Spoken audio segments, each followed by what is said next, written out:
Morning. In this video I want to talk about solitary bees. So we need pollinators to have food in our gardens, and solitary bees are one of the most productive ways of pollinating your plants. And a trick for having lots of solitary bees in your yard is to have little solitary bee boxes. I'm going to show you what those look like. And if you live somewhere warm, you're going to have leaf cutters. And don't let the name leaf cutter scare you.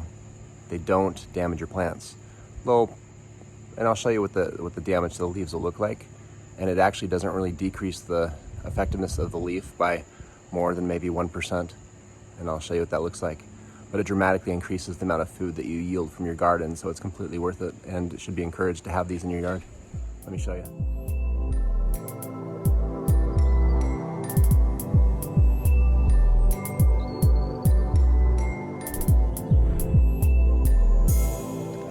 Example,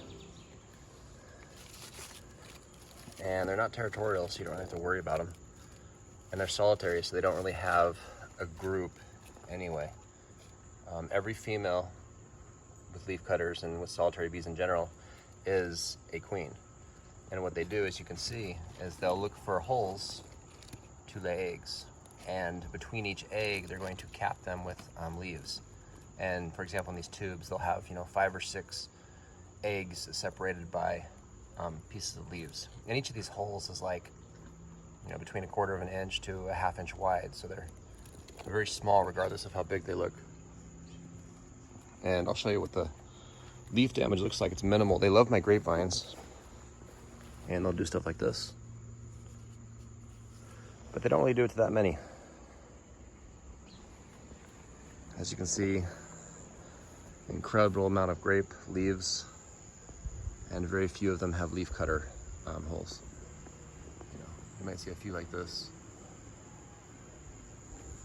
And this is because leaf cutter bees don't use the leaves for food. Like caterpillars use the leaves for food. Or leaf cutters, they're just taking small segments to fill the hole wherever they lay their eggs.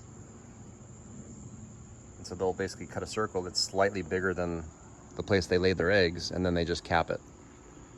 And that's just to protect their eggs so that they can grow and hatch.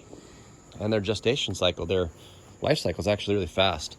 So I've been watching these things, and it takes a little less than a month, about 4 weeks or so, and they come out. So I've already seen a couple generations. My mom got these for me a few months ago, I believe, and the bees will come and go, and next generation comes. So it's interesting to see them come and go. And I have another one on the other side of my yard that has a lot more, but this one's much more convenient. There's mosquitoes. I have to go into the canopy of my back wall grapevines back here, and I don't want to get eaten alive, so I'm not going back there. But take my word for it. There's another one that looks very similar to this, and it's about half full.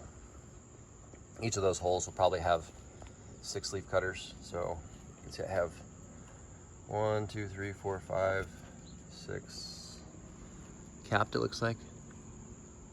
So approximately 36 bees are going to come out of there. When I first put them up, within a week or so, I had like 1 or 2. And I didn't really notice more than 1 or 2 until about a month later, and then the numbers are going up dramatically. But lots of pollinators. And these things don't even sting, really. I mean, I've never been stung by one. You can actually pet the bees, which kind of sounds weird. But that's a leaf cutter. I think you can get these boxes at Walmart for, I'm not even sure how much, 20 or 30 bucks, I'm guessing.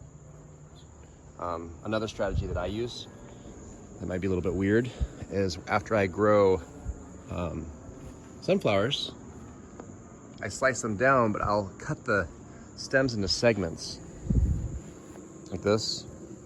And what I'll do is I'll take a machete, and I'll make a bunch of slices down the stems, and then I'll just pile them up. And like these sides of my yard I kind of use for growing plants / compost piles, just to throw like organic waste and things.